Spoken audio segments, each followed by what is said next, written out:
I do big sets of walking lunges. I'll work up to over 2,000, a set of just 2,000 straight Oh, before a race. And wow. I swear by it, nothing will make your legs feel like that. And it will make you a beast on the uphills and the downhills. Running 100 miles seems impossible, and maybe even kind of crazy. And it is, but we believe in big crazy dreams. That's why we ran 100 miles. It was such a life-changing experience for us, we decided to devote this podcast to preparing and inspiring you to run your first ultra race. Are you ready to feel the highest highs and the lowest lows? Are you ready to do what you once thought was impossible? Are you ready for your trail to 100? Well, Bryan, thank you so much for joining us. Welcome to the podcast. We're excited to chat with you today. Thank you all for having me. I'm excited to be on here. Yeah, I feel like as I ran through your website, bryanrun.com, which I'd highly encourage our listeners to check out, and you'll see as we talk more with Bryan why you got to check it out. Man, you put a lot of time and thought and contribution into that, and I was reading through a couple of those articles and just a lot of great insights, especially for beginner ultra runners. So, Bryan, we'll get more to the website later, though. But first off, what inspired you and motivated you to dive into this ultra scene in the first place? Wow, so I kind of found the ultra scene by accident, I'd say. Like a lot of other runners, I thought my story was super unique, but the truth is I've met a lot of people that started out in doing things like Spartan race and mud runs. So I was really into just gym, fitness, lifting, started getting into a little CrossFit, and eventually I heard about, Spartan races sounded like a great fun thing to go do. So I signed up for one of those, went and did the run or went and did the race, and I realized it was more of a run than obstacles. And it was like, wow, this running was hard, but I really want to do better at this. So I'm going to need to learn to run a little bit more. So I started just doing more obstacle course races, and over time, I wanted to take on the harder obstacle course races, and there's a thing called the Spartan Death Race. So one night I was just Google searching, Spartan Death Race, how to get into it, and because I'm in Georgia, the first thing that came up was the Georgia Death Race, which is a really well-known ultra out here on the East Coast. At the time, it was considered one of the hardest mile-for-mile races around. Something about it just caught my eye. I was like, well, this looks really hard. So there was a lottery to get in, so just kind of out of the fun of it, I figured, hey, let's just submit my name in here. At this point, I think I'd run about, I think, a half a marathon on the trail. It was more of like, endurance hiking than running, though. So I submit my name to this ultra. It's about 70 miles, 20,000 plus feet of gain. So it's jumping off pretty good level. So had you even done a marathon before No. this? No. Okay, so you went from half to 70-mile death race. Yes. I I've love still it. never run a marathon, and I think anybody that does is crazy. So y'all that do that, And the it's marathon another runners level. listening are like, you're crazy. Exactly. Definitely different mindsets. Oh, Um, yeah. I got in the lottery for that, and one of the prerequisites was actually I had to run a 50K to qualify for that. So that was really my first foray into ultra running. Was like, okay, if I want to do this really hard stuff, I'm gonna have to at least go to something a little easier first. So I ended up doing the Spartan Killington Ultra Beast, which ends up to be about a 50K up in Killington, Vermont, which was a great experience, an absolutely beautiful place to run, and just it absolutely kicked my butt. It scared the hell out of me. I realized going into this 70 miler that I wasn't prepared and I really needed to train a bunch. So I used that as motivation, and that really kind of got me in gear to go into a real kind of ultra, Spartan races and that stuff it's fun, but it's challenging, but it's different than the ultra world. And so I got in, I was so nervous. I trained, got into that first long race, the Georgia Death Race. I got in, I finished. I was so happy. I ended up breaking my pacer along the way.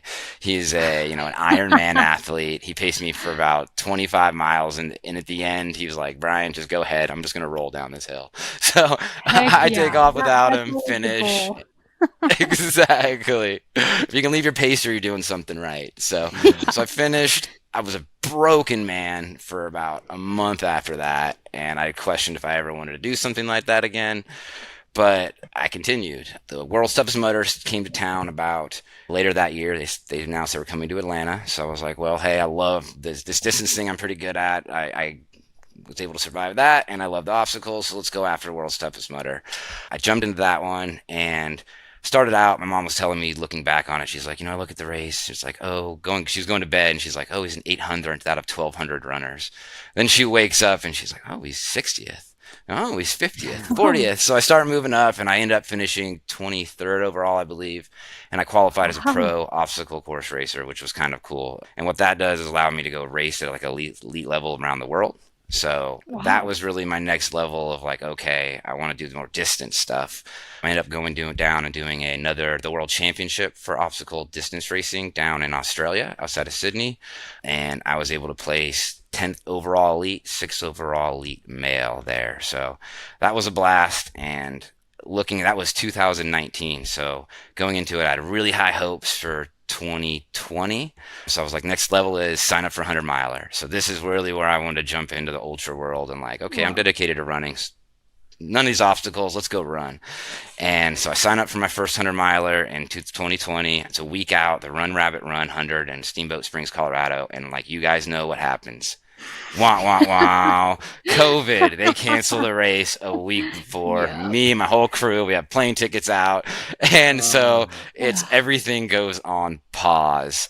And so that's kind of where my ultra running journey really started. From that point, I knew that I had a deferral. They deferred me to 2023. And so I had a couple years to really get going. And then I just dove headfirst into running 50Ks, 100Ks, lap races, anything I could find that just sounded like challenging and fun. So that's the long story. I know that might have been a little longer than expected, but how I got into ultra running. That's great.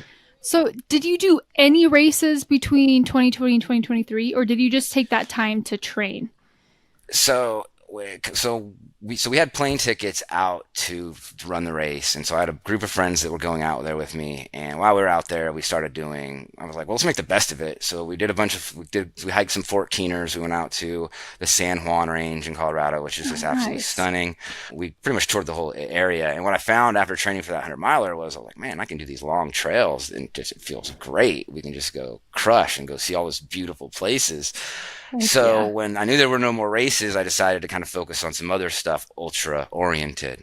First thing I did was get a couple people that wanted to go out and do the rim to rim to rim. So me and a buddy decided to go do that one. We brought 3 other friends out to go do the rim to rim. So they did half of it with us, which was an adventure in itself. It's one of the most beautiful places I've ever ran in my life, and I encourage anybody to go do that. That year, we also did the Teton Crest Trail and a bunch of other just kind of destination runs around the U.S. because international flights were nothing. And so, I just tried to keep running as much as possible and just try to keep learning. And it's like you guys mentioned, my website, part of it is I really like going and doing these hard things and then putting up content very specific to those challenges so other runners looking to take those on have kind of a resource. Because a lot of times there's just not information out of there of how to pull this stuff off. Oh, for sure. That's awesome. That's one of the cool things about ultra running is you don't have to have a race. You can just go pick a cool trail. You can put on your own race. It's just about getting out there and moving for a long time, honestly. That was one of the things that impressed me about you guys was putting on your own race when you guys got canceled out. I was like, oh my gosh, that is brilliant. It definitely made 2020 a fun year for us. It was, I guess you could call it, I don't know if it's brilliant more than ignorance. Was it stupid? Knowing what we know now, I look back at past us and I'm like, we were idiots. But no regrets. When a fellow ultra runner looks at you and tells you it's brilliant, that probably means it's a stupid idea. So right. That is a great quote. That's right there. Funny. Great quote. I do have one question really quick, and then I'll let you. Jacob is the one who kind of leads the podcast, and then I ask the side random questions, and Jacob also has to get me on track. But, anyways. Do you feel like the obstacle course races, like all of the strength training that you've done, do you feel like that has helped you in your ultra running? Yes, immensely. So I'm huge on incorporating strength into anybody's running routine, into just becoming a full and a complete runner. I have been incredibly injury resistant. I need to find some like wood to knock on just in case, but it's, I think the strength is a big part of it.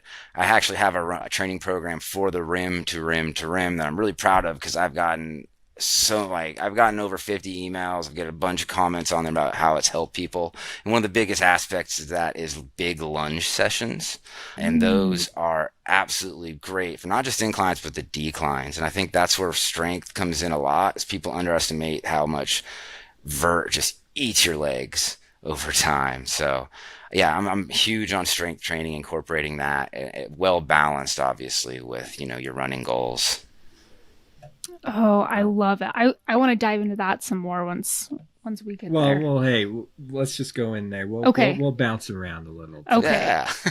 Yeah. So I've talked with a lot of runners that struggle with incorporating strength training. So what would you suggest on like good starting points through your experience of how to get a little more into incorporate more strength training so they can kill it at the vert and be prepared for those, especially those races where you got a lot of up and down.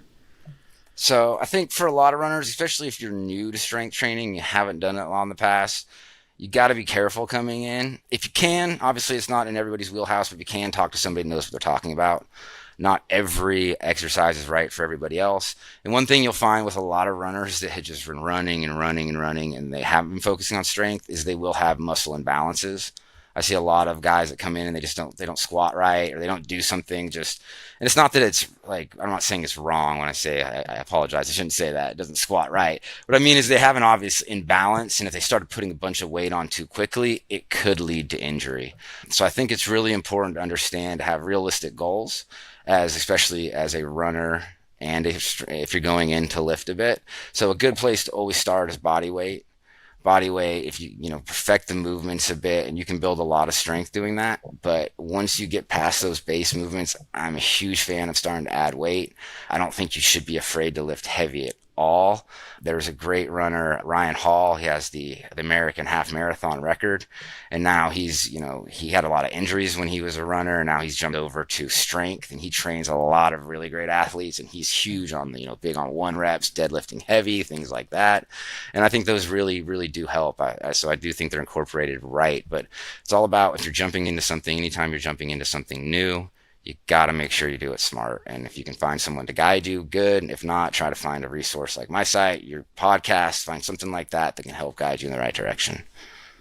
Amen. That's awesome. I'm so glad that you hit on taking it slow and recognizing your muscle imbalances before jumping in.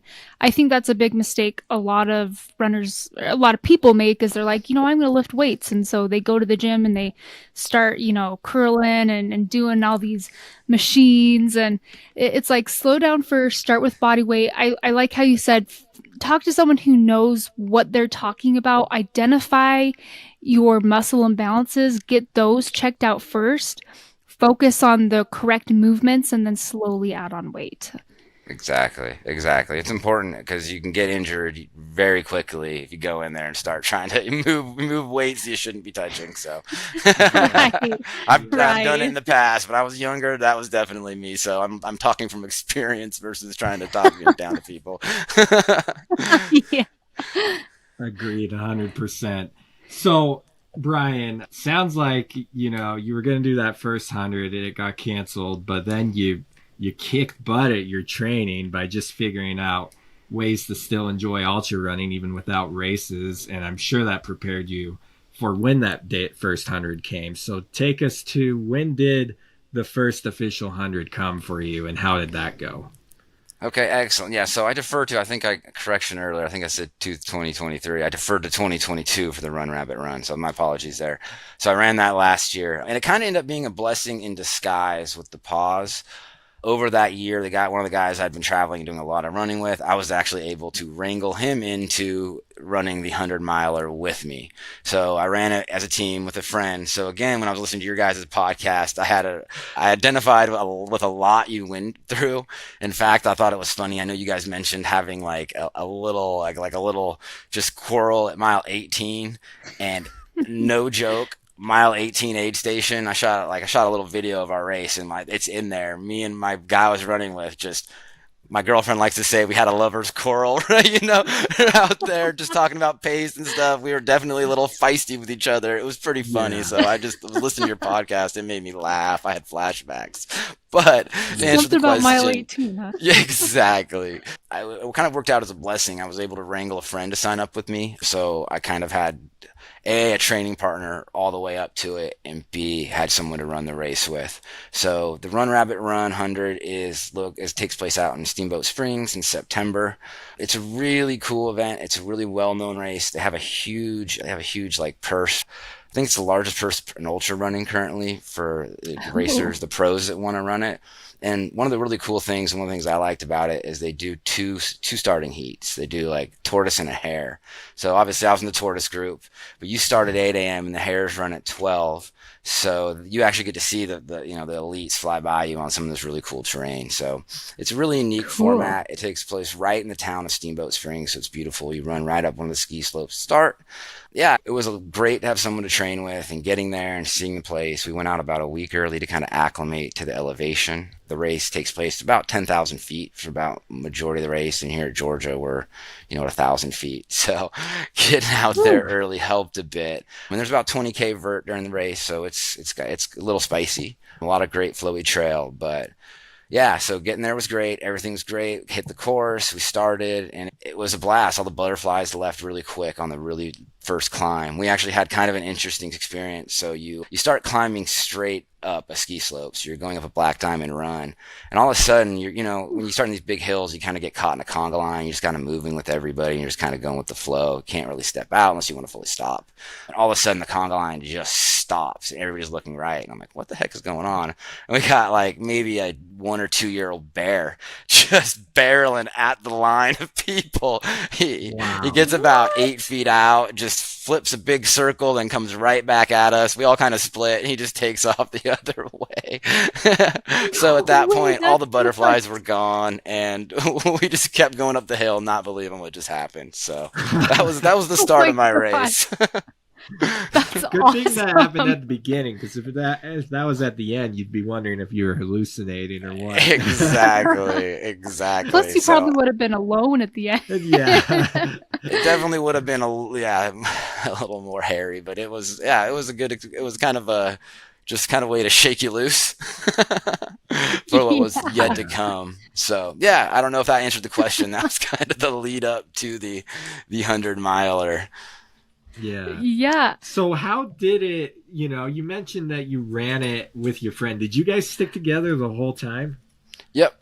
So we did that. We stuck together the whole race. And so that made for, like I said, I loved listening to your guys' podcast about that, because I don't think people understand how hard it is to run a race with someone else. It adds a whole nother challenge that just, timing is not the same. You're pacing everything, and just, it makes it hard. And shout out to my boy Kyle King. He's my training partner, my running buddy, and it was a blast to get out there with him. So tell us a little bit more about running with him. Like, tell us more about the corals, why it's hard, and maybe some of the spots where it was nice. For Yeah. you. Give us some pros and cons of that day, with hopefully not bagging on your buddy too hard. Oh no, it's nothing but love. He knows that. So, and we finished closer friends than we started, and I think that says a lot. Running with someone else, even with someone I trained with as much as I did, and our paces are very similar. We have similar flows. There's just different things that happen out there, from having to use the bathroom to just certain speeds. Like if you have something in your gut or something is wrong, you just kind of go different. Aid stations, someone may want to take longer. Someone wants to go, like, I'm a really good downhill runner versus Kyle's probably a better climber, and he's much faster on flats than me, but I can make that up on the down. So it's like there's different paces where, hey, I want to push here, he wants to push there. I'm big on pace. I've also had a little more experience than him in some of these races, so I knew the coral at mile 18. I think that's our big coral. And to this day, I think I won it because it proved to be right at the end. But we had our time card. We had shout out to Ultra Pacer. I don't know if you guys have ever used that website. I have no relation to it, but what they do is you can plug in your course in the aid stations and allow you to build like a estimated pay chart based on the times you want to finish. Oh. So it's free. It's really cool to use, a valuable tool. So what this allowed me And to what is do it is called again? it's called Ultra Pacer. Ultra Baser. Yeah. Okay, we'll put that in the Yep. show notes. Oh yeah. Anybody, once someone showed me it, it's amazing. A lot of the main races are already preloaded in there with all the aid stations and stuff, so you can set your aid station time. It's really fun to play with. But Cool. anyways, so yeah. So what I do before races, I'll have a little sheet with kind of like some times of estimated times when I want to be at aid stations, so we can kind of know. So about mile 18. After a massive downhill, we got in there, and I kind of knew I was like, we're running behind. We were probably about, I can't remember, we were 45 minutes behind the pace that I knew we needed to be at. And so I kind of got on Kyle. I was like, hey, we need to go. Like, he's like, oh, I'm going fast, I'm going to run my own race. So you just kind of, snappy in the moment because, someone's like, hey, chop, chop. That's the worst. Exactly. They may not like it. When you're So. giving it all you have and they're like, we gotta pick it up. Exactly. So, but it was just a little back and forth, but we ended up making up over an hour out of that climb, which is big because we finished with less than an hour before the race cut off. So Wow. that alone was the difference in the end, and that's one of those lessons you learn, that 1,000 little things can go wrong and can cost you your day. So again, having a friend out there was so valuable. I think at night is the biggest time. That's when a lot of people have pacers. We had a pacer pickup for about 20 miles. John was great, but just having someone there the whole time, and just like, hey, if you don't quit, I'm not going to quit. I think that's a big, big part of it. So honestly, I think that was our really only spat during the thing. Other than that, we were just kind of out there. If we wanted time alone, you just kind of caterpillar out, Yeah. Separate a little bit. Exactly. That's awesome. Yeah. I love talking to someone who knows what it's Yeah. like to race with another person. Yeah. I mean, honestly, mad respect to anybody who runs 100 miles with someone else step for step, because That's what I'm saying.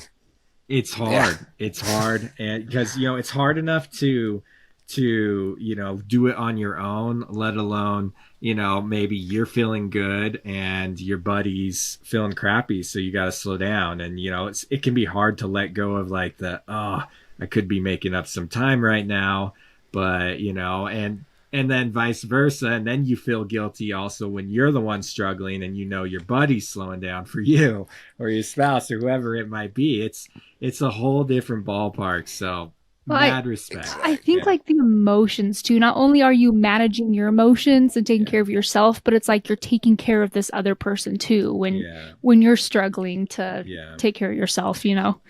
Yeah, we were pulling into the second to last aid station, and at this point, Kyle will even tell you he was kind of struggling behind. I was pulling ahead, and so I got to a point where I could see the aid station. I couldn't see Kyle, so I stopped at a rock, and it must have probably been 2-3 minutes, but it felt like I was waiting 15. And there was a couple of runners came by, and they're like, "Oh man, someone is getting really sick back there on the trail." Oh, And the no. first thing I thought, my heart sunk, and I was like, "Oh crap, it's Kyle! Like he's been gone way too long." And that's like what you talk about, that having to care about someone else out there. And so my fry popped up right off the rock, and I'm getting ready to go. And as soon as I see that, I could see his running vest, and I know he's 6'2". I can just see him in the distance popping around. And I'm like, "Oh, thank God!" But I for a minute there, my heart sunk, and I was scared. I was like, "Uh-oh, this could be the end. This could be the end of our 100-mile attempt." So.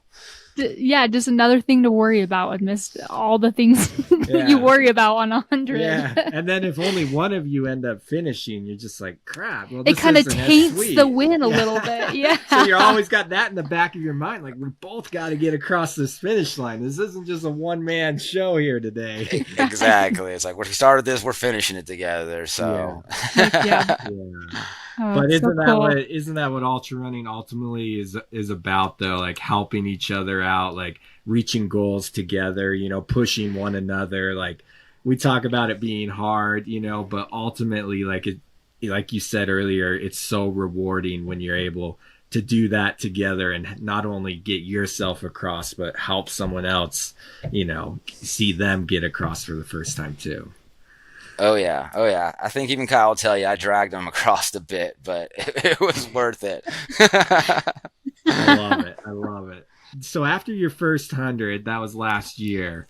What were you thinking like about ultra running? Like, had you felt like you had found your limit, or what were your thoughts about that? Because I know, it seems like everyone in ultra running, to a sense, is searching for a limit. How were you feeling about finding your limit after your first 100? So after my first 100, I definitely was wrecked. I'm not going to sit here and pretend like my legs just were not just wobbly. It was hard to get in the shower, all that. But honestly, mentally, there was never a point in the race where I questioned finishing. There was never a point where I was too tired. There was just never a point where I questioned whether this was possible. It was more just about the journey at that point. I knew we were going to finish. I kind of had the time. So it was just mentally, I honestly tried to just enjoy it as much as possible. So I knew even before I finished that this was something that I would end up doing again, just because I knew that I was just going to seek more and harder. So that's That's kind of the next impressive. step. You're one tough cookie. I feel like most people on their first 100 feel like at first they found their limit. But you knew right away, like, nah, like I gotta do this again. Like this wasn't quite, You the already peak. knew that you could do Yeah, more. I was prepared. So, I think, yeah. All right, and so you ran another 100 since then, right? Yep, yep. So I actually just got done running my second 100 miler 2 weeks ago. I ran the Hellbender oh, 100 out in North Carolina. It's considered one of, if not the hardest 100 miler on the East Coast. It tags the highest points on the East Coast and is just a vert monster. It's 24,000 feet and I think 17,000 feet in the first 45 miles. And it is whoa. technical. It's brutal technical. There's ropes and sections. It's not, there's no flow, no single track. I mean, maybe a couple miles of it, but it's just brute force of nature. And it was one of the ones I just really wanted to try. I've heard about it. There are very few people that, in a world where everybody's signing up for the hardest races, people don't even try this one. It's really tough. Yeah, that But sounds insane, especially that first half of the race. yeah, it eats you. It's where a lot of people just disappear. Okay, so then compare. How did that one go compared to your first 100? So that, yeah, that's like a really interesting comparison. So that's one thing I really learned, is that not all hundreds are created equal as far as just, I want to put it just like size and level. So Run Rabbit Run is a big event. There are, I think, 300 plus 100-mile runners. The next day, there's a couple 150-mile runners. Huge, big aid stations, really accessible. Just like there's roads running through the mountains, all that. So it's a big party at the aid stations. And it's a blast. That's something you just love about ultra running.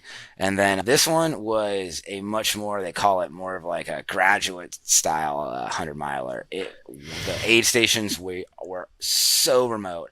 It took my crew hours to drive from aid station to aid station.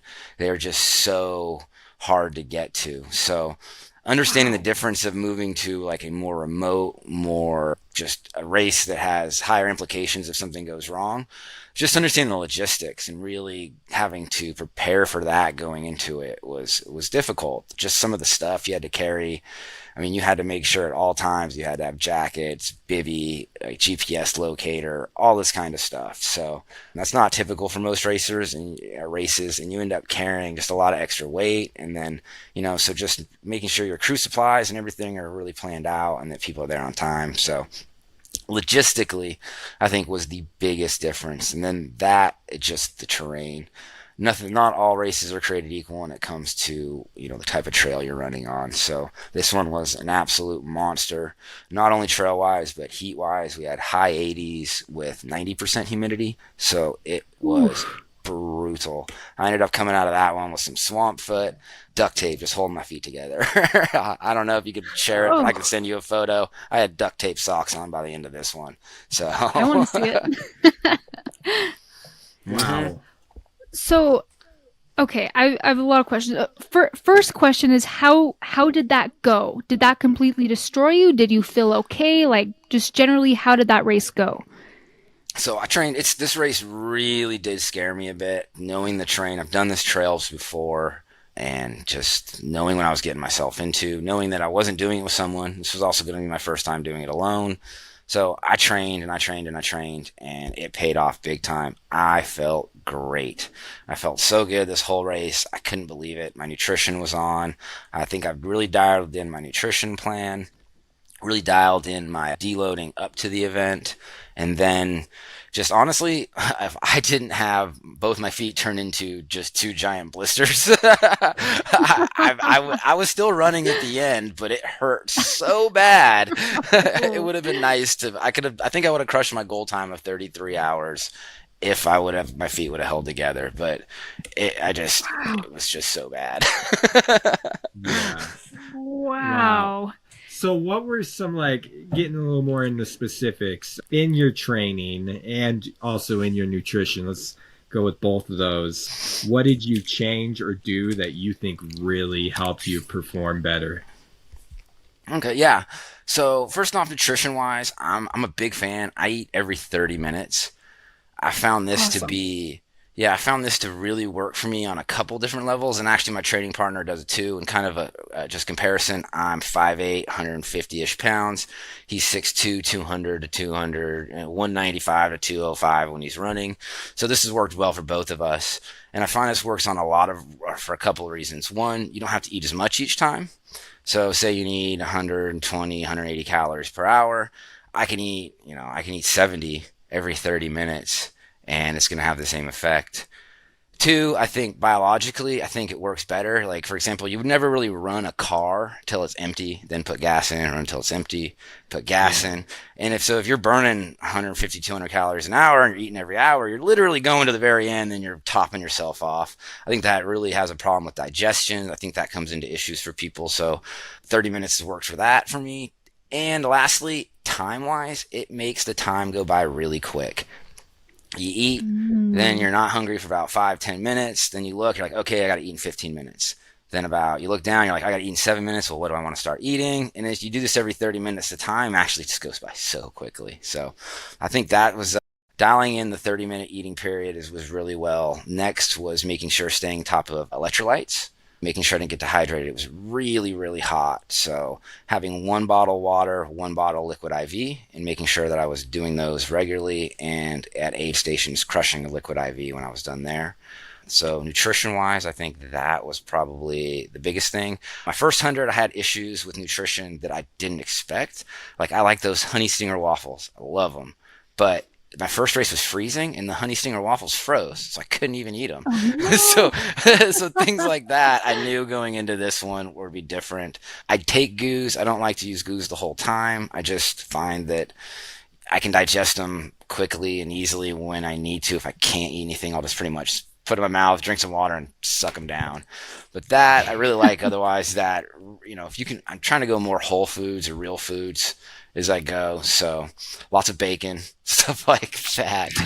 I discovered ramen with crushed up Lay's potato chips is probably the best thing ever at night. Oh, Oh. Highly recommend that. A shout out to Dave from California for showing me that one. And yeah, so nutrition wise, I think that's it. Really just finding what works for you, how often to eat, finding the things you can eat, and then obviously make sure you're staying on top of your hydration and not just water, electrolytes, electrolytes, electrolytes. So important. yeah. Yeah, we were talking a little bit before we started recording, just for our listeners, and we're talking about how, when we first started ultra running, at least from my experience, and it sounds like from yours too, Brian, we just like are stubborn and we keep hitting this wall, but we just keep going at it and banging our head against it, almost doing the same thing, thinking that for some reason we're going to get a different result.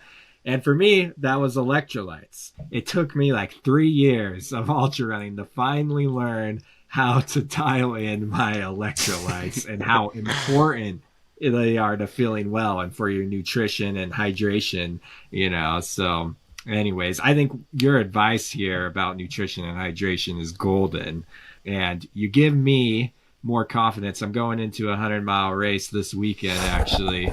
And as you talk about your hydration and nutrition plan, that's almost to a T what I've been practicing for this go around, because that's always been my weak point in my running. So I'm glad it worked for you, and I'm hoping it works for me. I swear by it. Like I said, my running partner does it. We've never had stomach issues. Thankfully, again, knock on wood, we've been really fortunate in that atmosphere. I mean, obviously during a 100 mile, you're going to have issues, but stuff some people go through, I mean, it's debilitating. So why some people quit races, you know?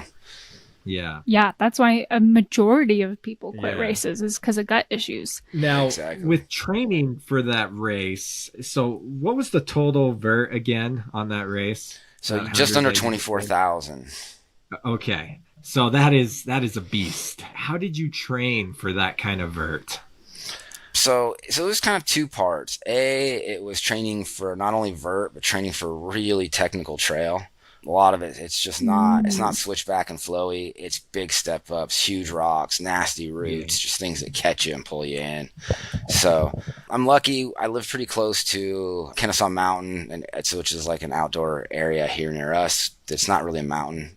It's 600 feet, 700 feet of gain. So, but fortunately, the backside of the Kent Mountain is really just technical. So, became the Strava local legend, just back and forth over that. That's what I'm talking about. So yeah, my mileage wise, I think building up to it, I think my peak week was about 70 miles on average, probably about 45 to 55.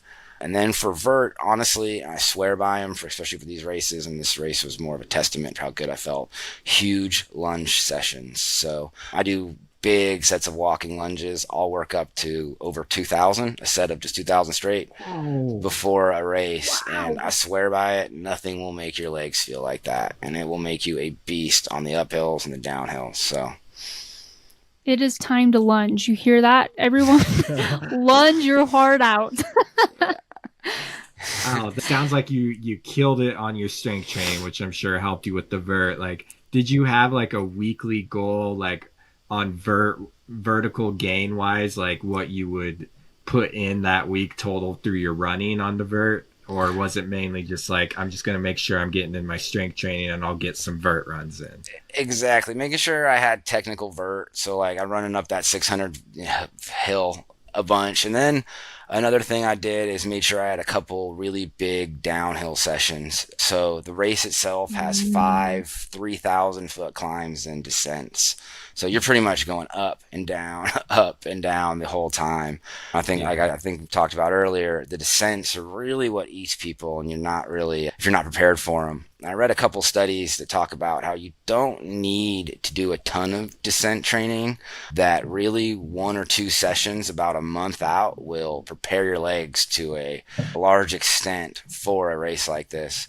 So I went up to the trail and found one that I was going to do, the race was being held at, and made sure I got, I think it was like a 4,000 foot descent, just pushed it, made the legs weak. So making sure I got a big descent in. And then, like you said, I think the strength training, the fact that I lift heavy, I squat, I deadlift, I do those things is always going to play a big part of it.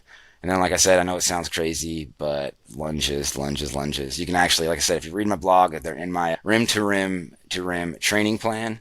And there's a bunch of comments of people saying like, I thought this dude was crazy, but I just PR'd, or I did this. This is fantastic. So once you do them, they'll go a long way. So That's awesome. I feel like that's another t-shirt idea, is like, I don't know, something about lunges. Lunge until I die. I don't know. Pretty much.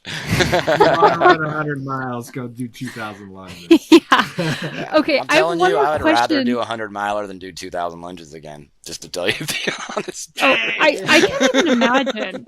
I do like 20 lunges and I'm like, I'm done. My legs are done. Okay, so one more question about your training. What would be your advice for preparing for a humidity race, high humidity? That's something that we don't really get here in Utah. I have a lot of clients who ask me, like, what should I do to prepare for humidity? And I don't know what to tell them because I just don't know what that's like. Ooh, that's a tough one. Preparing for it really is just, heat training. Dry heat training is going to, help to a certain extent. Maybe elevation So if you can go train at elevation, it actually might help. They say one of the only ways to simulate elevation without being high up is actually running in high humidity because the air is thinner because you're just taking so much water in. So that may be one way to do it, Whoa, but that makes that's just a sense. guess. Yeah. So otherwise, honestly, it's just kind of about getting out there and sucking it up. If you can't simulate high humidity, it is just brutal on you. It does something to your body that I don't know. I hate it. That makes Yeah. sense. I'm not jealous. I know. I'm glad that's one less Same. factor we have to worry about. I'm sure I'll get one of those races in. We'll travel out there one of these days, and this seems like you just told us of a 100-mile race we now got to put on the bucket list. Yeah, Exactly. honestly. What, Jacob? You said you got a 100 miler coming up this weekend? Yeah, What are you running? yeah. It's Scout Mountain 100. It's Okay, up in Idaho. that's So awesome. yeah, it's a high vertical race, 23,000 feet as well. So Love it. I'm hoping the training holds up during the Yeah, course. too bad So we didn't talk to you 12 weeks ago so you could get your lunges in. yeah, Exactly.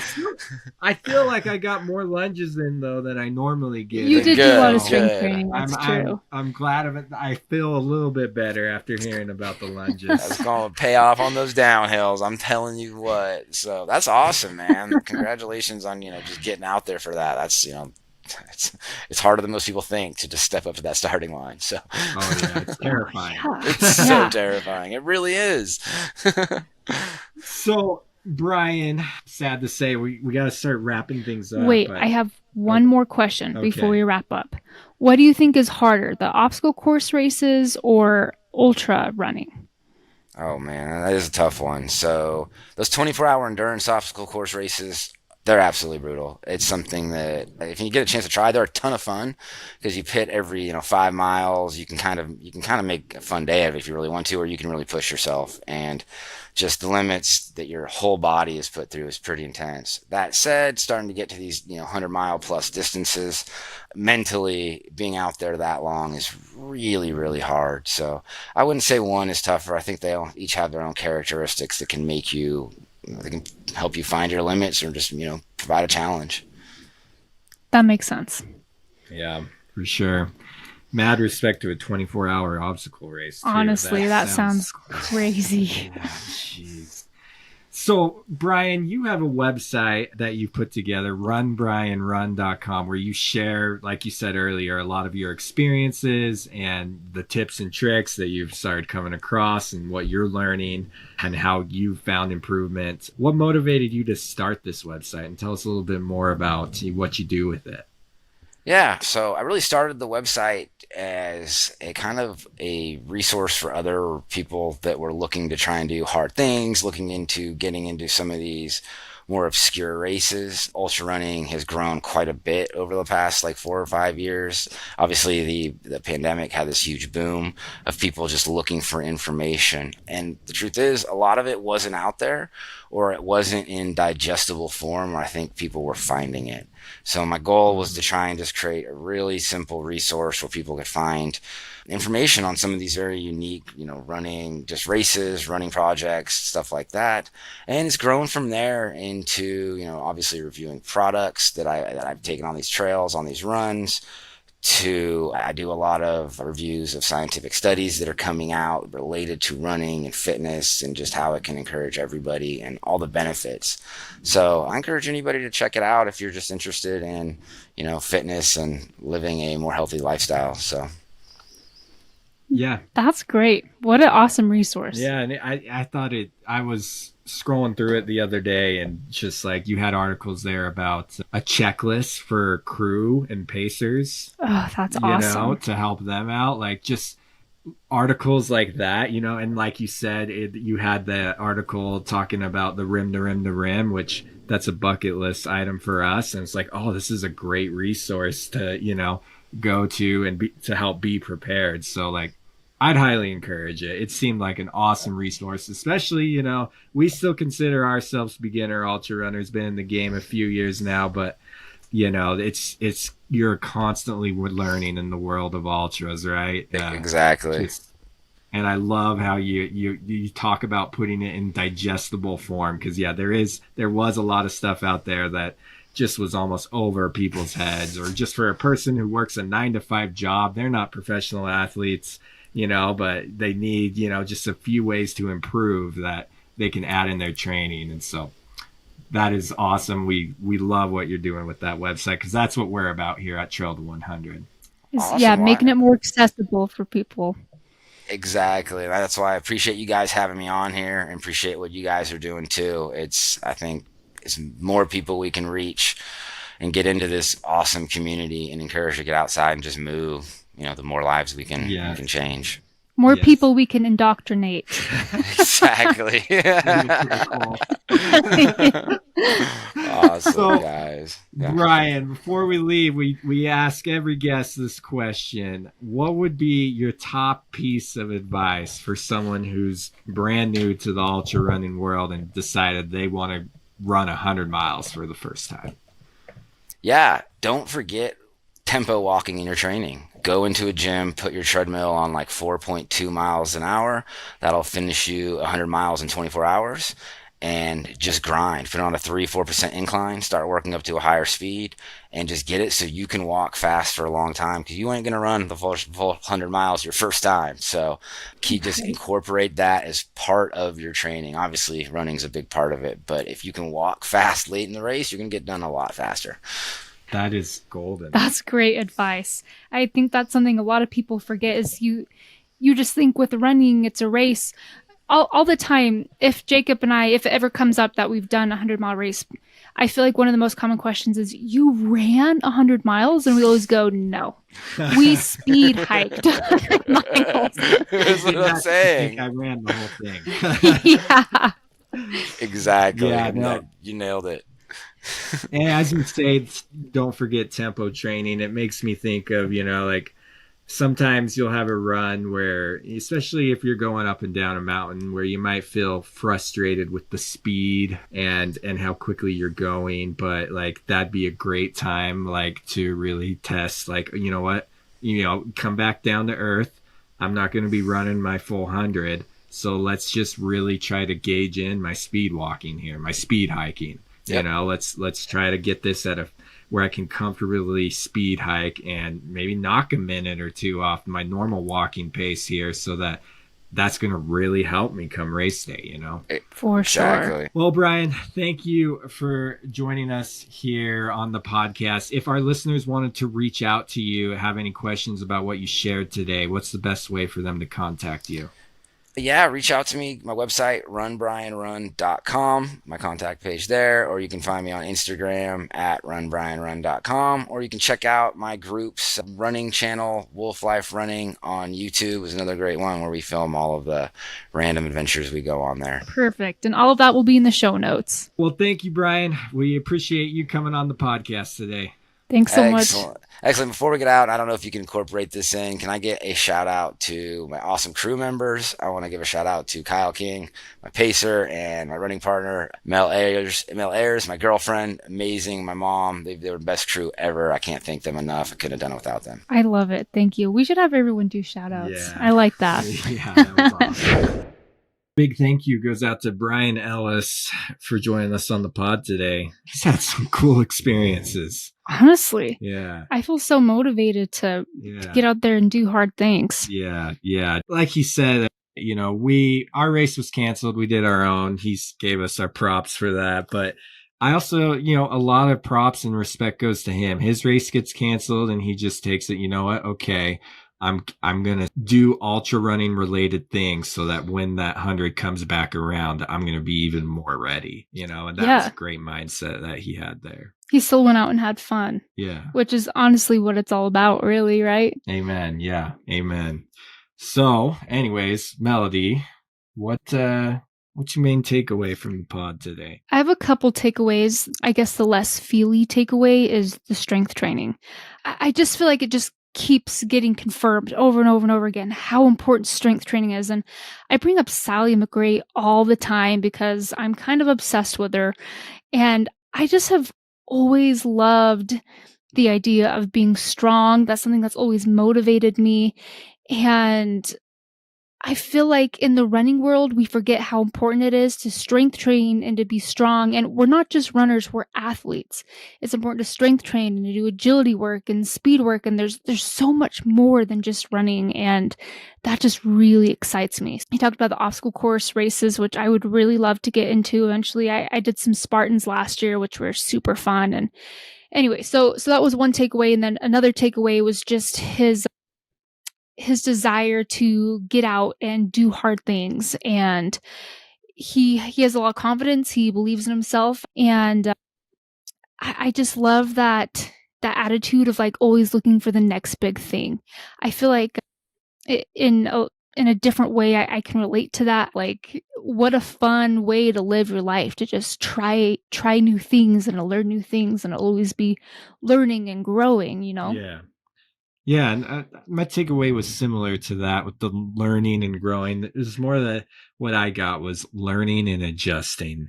He talked about how he felt so much stronger on his second 100 than his first 100, even though his second 100 was more gnarly than the first 100, and he learned, he adjusted, and he figured out his nutrition. He figured out, oh, I need to really do a lot of strength training, to be ready for this. Instead of never learning and just hitting his head against a brick wall over and over. Yeah, because that's what I do. I hit my head against a brick wall and think that I'm going to. And then you just say, mental toughness. Well, you step away from the brick wall and talk to someone who can help you walk around it. Yes. Mental toughness has got to happen, but sometimes it's like, oh, I just need to step back a little bit and also use my brain. I can see a path around this brick wall that isn't as bad. Yeah. But learning and adjusting, because I could tell that Bryan just has a mindset to just, learn and consume as much as he can and figure out what works for him, and then implement into his life. So I really like that mindset. Yeah. I feel like he didn't really talk about this, but the vibe that I get from him is if he failed or DNF'd, I feel like it wouldn't get under his skin. And he would just, okay, this is what went wrong. What went wrong, and let's try again. Like, I just feel like he goes into every challenge with this like excitement instead of this fear. Yeah, the fear of DNFing. Yeah. It's better to go into that with the love and the excitement. Anyways, well, big thank you goes out to Bryan. He shared a lot of good advice there and just has a cool story. He's actually, he's going to go on a big fast packing trip soon. And then he's got another 100 scheduled later this year. So it'll be cool to see how things go for him. For sure. Well, thank you all for joining us here on Trail to 100. If you have not left us a review, please look right there on your podcasting platform and click the 5-star button. And that is if you think we deserve 5 stars. Yeah. Give us an honest review. If you think we only deserve 4 stars, give us a 4-star. I guess so. Give us we want to learn and adjust, just like Bryan taught us. Give us the feedback. Give us the feedback, and we will learn and adjust and hopefully keep improving this podcast for you guys. Don't forget to follow us on social media, Instagram and Facebook, and watch for updates on the book that we are writing. Thank you all for joining us, and we will talk to you all next time. See ya.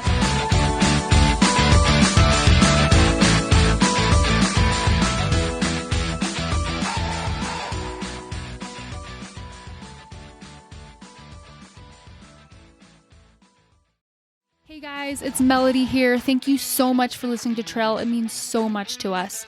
I'm really excited to tell you about my coaching business, where I help average Joes who are looking for a little bit more out of life do something big, to find a little bit more purpose, direction, and meaning. Learn more on my Instagram @ThePineTreeRunner or on my website, melodybateman.biz. Links are in the show notes.